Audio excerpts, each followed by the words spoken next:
Disney and Dapper getting together to create a marketplace to actually sell Disney collectibles on the blockchain. This is big news. It's big news. I'll also say, just for folks that don't remember, the thing that originally catalyzed that first NFT bull market was Dapper Labs and the Flow blockchain and this product called NBA Top Shot. Yes. And at the time, and it still exists, the idea was that they could replicate the contemporary card market for using the NBA IP through like limited edition scarce collectibles that lived on the Flow blockchain in a closed experience with like an embedded wallet architecture, and allow people to kind of like buy, trade, own, and speculate on collectibles through like these cards.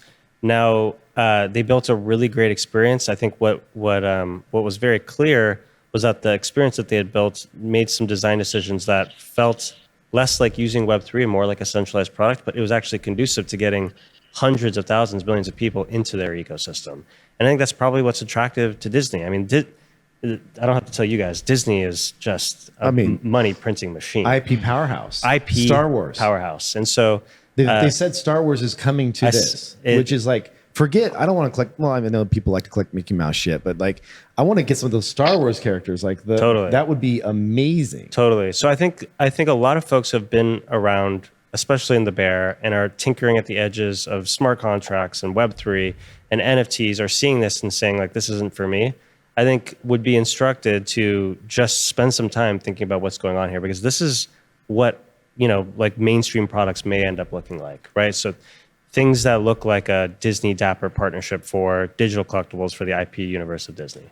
The big question I have is, so the bet that, or what's happening here is they're creating pins that are digital collectibles. And we've seen a lot of great IP create NFTs, and I think like Lord of the Rings did something like, I don't know if Game of Thrones, like I feel like a lot of great IP has tried to create digital collectibles, and it was like a 48-hour attention cycle at the most, and then it just faded from, when attention cycles are that short, it just ultimately doesn't become collectible.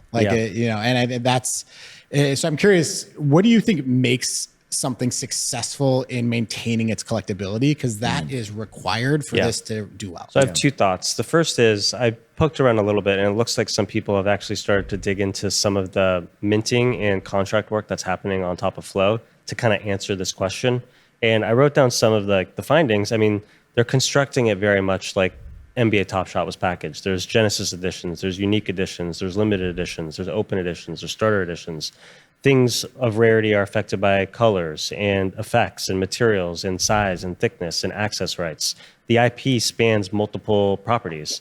And so the first thing I'll say is like the point that Kevin brought up, which is just like great IP just finds a way to become collectible. Structuring it through the lens of what has made Top Shot and other collectibles experiments successful is like step 2. And then step 3 is just like an experience that's super understood and seamless and easy, and the UX is like sound. Every time I go to Disneyland or Disney World, it's like the attention to detail is so good. Like you will not find anything out of place or out of sorts that won't get corrected within minutes.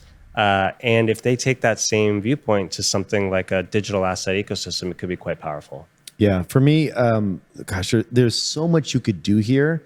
I think the question is like, how do you narrow this down to something that the consumers can grok, makes sense, and like long-term still remains collectible? Like the idea of pins to me is a really interesting kind of way to kick this off, because if you can imagine back to this physical fall, a physical being tied with this, where you actually get it, you can rock it, you can say, hey, I own one of these, and this is the proof that I own one, while having it on my jacket and wearing it around.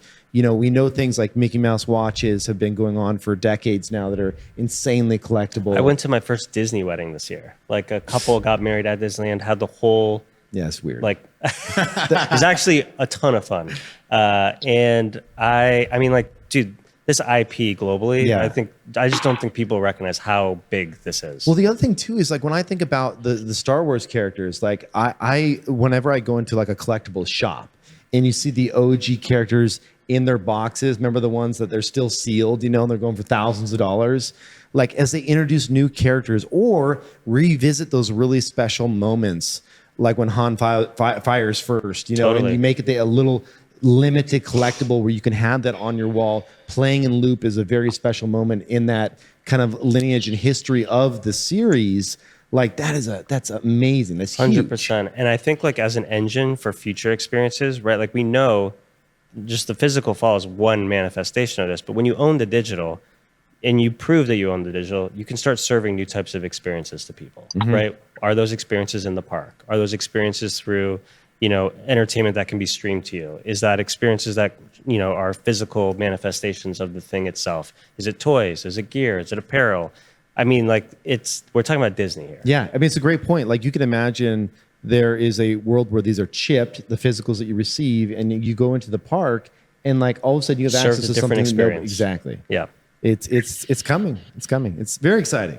The other thing I think is this concept of like packs. Like they're still finding ways to pack in like the good old dopamine hit into this collectability, and we've even seen that in some like those nifty gateway drops. Like I think it died with most likes when he did a drop. You actually got a pack and you got one of the meat cards.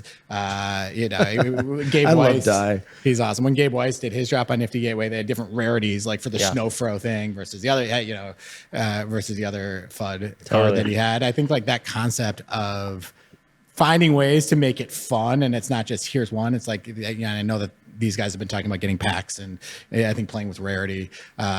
It's in some ways it's a little bit casino-like, but in some ways I think that's something. There's a reason those are successful businesses, and people like that in the collecting experience. One question about packs, and I don't know if you guys know the answer to this because I wasn't that big into Top Shot. Could you keep a pack unopened? You could. Oh, you could. That's amazing. Yeah. So you still know that there might be something rare in there. 100%. Yeah, that's so cool. And Okay. you see this in like traditional pack collecting. Oh, of course, yeah. Like- Unboxings Yes. and all sorts of things. Well, that's how that single- crazy card was found not too long ago. Yeah. That $1 million card that was that a Pokemon card that was sold?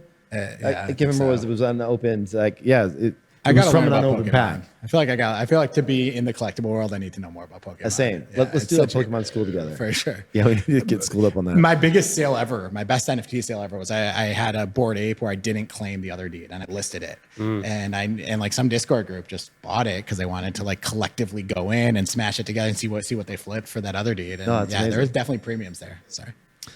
All good. All right, Amanda. Any comments from the community? Is anyone bullish? They seem excited on this, or no?